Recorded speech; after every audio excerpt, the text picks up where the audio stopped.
In March 2025, in a small town called Solenzo, located in western Burkina Faso, something brutal happened. Over 100 civilians were killed in one day. Families were wiped out. People were chased from their homes. Women, children, elderly, none were spared. It started with a military operation called Green Whirlwind 2. The goal was to fight back against jihadist groups. The army, along with VDP, Volunteers for the Defense of the Homeland, moved into the area. But what followed wasn't a battle with armed terrorists. What happened was a mass killing of unarmed villagers, most of them Fulani. People tried to run. Some were shot in their own homes. Others were caught on the road and executed. Eyewitnesses said soldiers and fighters in military clothes fired at anyone they saw. They didn't ask questions. They didn't check for weapons. They just killed. Videos later surfaced showing armed men laughing over bodies, talking in local languages, waving guns. Houses were burned. Bodies were piled in streets. Some victims were so badly hurt they couldn't be identified. It looked more like a punishment than a counter-terror mission. Reports from survivors and local groups said the military and allied militias were behind the attack. They said helicopters and drones were flying over Solenzo while the killings happened. That means someone in power knew what was going on, or gave the order. That's when the headlines came. That's when the blame started. Many foreign news platforms quickly linked the massacre to Captain Ibrahim Traoré, the leader of Burkina Faso. They used phrases like, "Traoré's silence is deafening," and "Traoré did nothing." Some even wrote as if he was responsible. But no clear evidence said he gave the order. No survivor mentioned him. No video showed him involved. Still, his name was everywhere. And that's how the story was told to the world. A massacre happened. Over 100 lives were lost. And the blame was aimed straight at the top, even before facts were confirmed. This is the story they ran with. But it's not the full truth. The killings in Solenzo were not carried out by unknown criminals in the dark. According to eyewitnesses who survived and later spoke to human rights groups, the attackers came in daylight, wearing military uniforms. Many of them were recognized as part of the Volunteers for the Defense of the Homeland, VDP, a civilian auxiliary force working with the National Army. The operation began on March 25, 2025. That morning, military vehicles and motorbikes rolled into several Fulani villages around Solenzo. These villages had already been under suspicion by the government and militias for allegedly harboring or supporting jihadist groups. But no investigations were made. No warnings were given. The attackers came with guns ready. In village after village, residents were pulled from homes. People were lined up and shot on the spot. In some places, houses were set on fire with families still inside. Others tried to escape but were hunted down. Victims included women with babies, children under 10, and elderly people who could not walk fast enough. A man named Isuf, who lost his entire family in the attack, said they were told to lie face down while armed men shouted, "You support the jihadists!" before opening fire. In another case, a mother was shot while begging them to spare her children. A teenage boy was tied to a tree and shot repeatedly.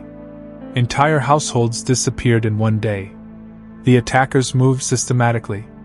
According to satellite images and drone footage analyzed by independent groups, there were military aircrafts in the air during the attacks. Drones captured movement on the ground, which indicates this wasn't an unplanned raid. It was part of a larger military operation.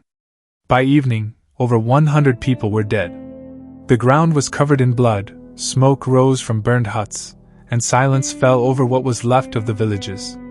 Survivors hid in nearby forests for days before they could come out and bury the bodies.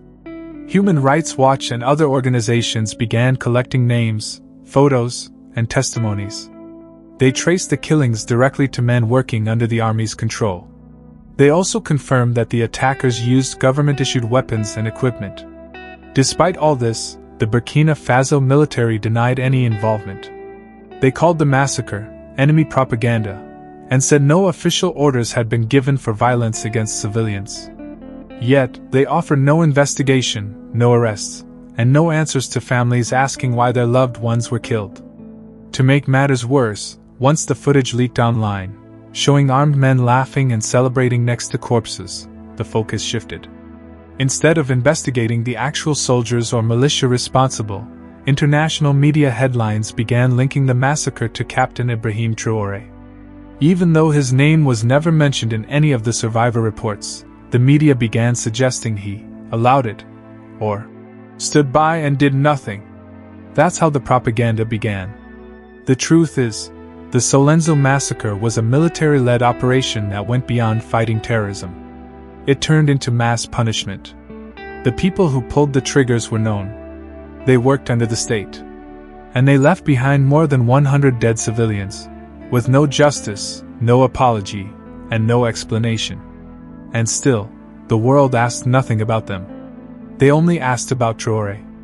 After the massacre in Solenzo, attention quickly turned to one man, Captain Ibrahim Traoré, the head of Burkina Faso's transitional military government. But the strange part? His name was never mentioned by the victims. Survivors didn't say he was there. There was no direct link to him. Yet, almost immediately, his silence was labeled as guilt. Within hours of the story reaching international media, several outlets began running headlines like, "Traoré must speak," "Traoré's silence is deafening," and "Under Traoré, atrocities continue." Social media posts followed, claiming he ordered the killings or at least knew about them. The story spread fast, especially outside Africa. But none of these headlines explained where the accusation came from. No investigation had even started. To understand why this happened, you have to look at what Traoré represents on the global stage. Since taking power in a coup in 2022, Traoré had positioned himself as a strong critic of France and Western influence in West Africa. He expelled French troops from Burkina Faso. He shut down French media outlets. He called out colonial-style control and openly criticized the United Nations and ECOWAS.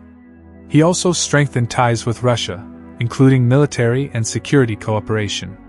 These moves made him a target, not just politically, but in the media. So when the Solenzo massacre happened, the blame was pushed toward him quickly, even without facts. The event gave his critics an opening to label him as dangerous, out of control, and responsible for chaos. It became a convenient way to turn public and international opinion against him. But if you look at the facts on the ground, there's a different picture.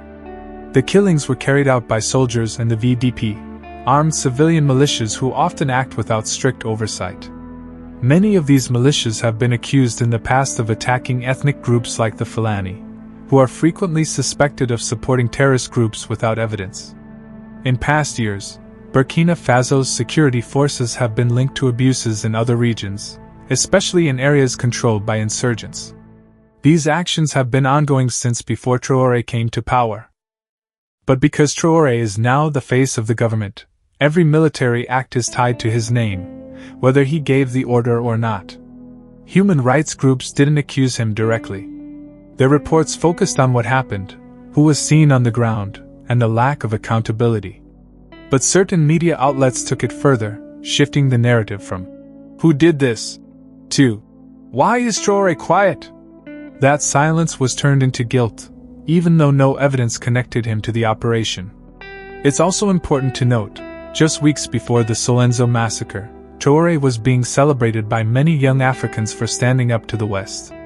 He was gaining popularity for his bold speeches and Pan-African stance. Some saw him as a symbol of African self-rule and anti-imperial resistance. Then suddenly, this massacre happened. Then the media turned on him. Then rumors of his death started spreading. Some even claimed he had been killed and replaced. Others said he was hiding. His enemies, both inside and outside the country, used the tragedy to question his power, his control, and his humanity. So the question is no longer just, "Who killed the civilians?" It became, "Why is Traoré silent?" And then it became, "Should Traoré still lead?" But those questions, spread fast, shared loud, and repeated often, didn't help the victims. They only helped the agenda. After the Solenzo massacre, more than 100 civilians were buried quietly. Their families mourned in silence. Survivors fled into nearby towns or bush areas, scared they'd be killed too. No official came to apologize. No investigation team arrived. No justice was given. Days passed. Then weeks. And still, the government of Burkina Faso released no clear report explaining what truly happened or who gave the order. The army denied responsibility. State media avoided the subject.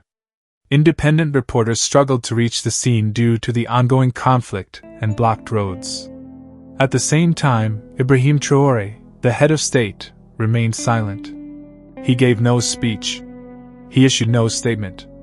The silence became the center of attention. International pressure grew, not just to explain the massacre, but to question Traoré's entire rule. People started asking, if he's in control, why won't he say something? Why no punishment for those involved? Why no military trial? But here's what most people missed. The region where this happened, Bouclé du Maham, is already outside the government's full control. The army is stretched thin. Jihadist groups have taken over parts of the country. Militias operate with little supervision.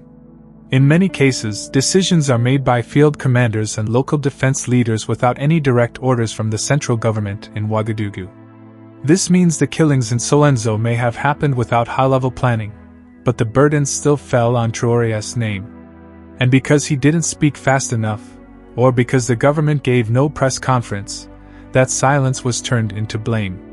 Meanwhile, the real problem, the unchecked violence by military groups and VDP militias, was barely addressed. The cycle of killings and revenge continued. In April and May 2025, jihadist groups carried out their own attacks in retaliation. In the north, over 100 more civilians were killed in villages accused of supporting the government. They were shot, burned, and beheaded. Some of these attacks were filmed and posted online. It became a chain of blood. Killings in Solenzo. Revenge attacks in Suru. Villages caught between the state and the jihadists. No side protecting the innocent. And no leader trusted by all. As this continued, rumors of Traoré's death spread online. Some said he had been poisoned. Others said he had fled the country. These rumors were false, but they spread quickly, creating confusion. The government released short videos showing him alive, but people still questioned if he was truly in charge. In the end, more than 2 million people are now displaced in Burkina Faso. Whole provinces are outside government control. Food is scarce. Schools are shut. Foreign aid workers are targeted. The country is collapsing, village by village, and truth is harder to find than safety. But through all this, the story of the Solenzo massacre was used, not just to expose a crime, but to push political goals. It gave critics of Traoré something to grab. It gave foreign powers something to question. And it gave those against change a reason to say, "Look what happens under this leadership." The victims' names faded. Their faces were never shown. Their graves got no flowers. And the headlines moved on, leaving the same silence behind. Not the silence of guilt, but the silence that comes when no one really wants to tell the full truth. If this story made you stop for a second, don't let it end here. Share it. Speak on it. Question it. Because the next time something like this happens, the truth might be buried with the bodies. And silence will speak louder than justice. Let the world know, propaganda kills truth. But truth only lives if someone holds on to it.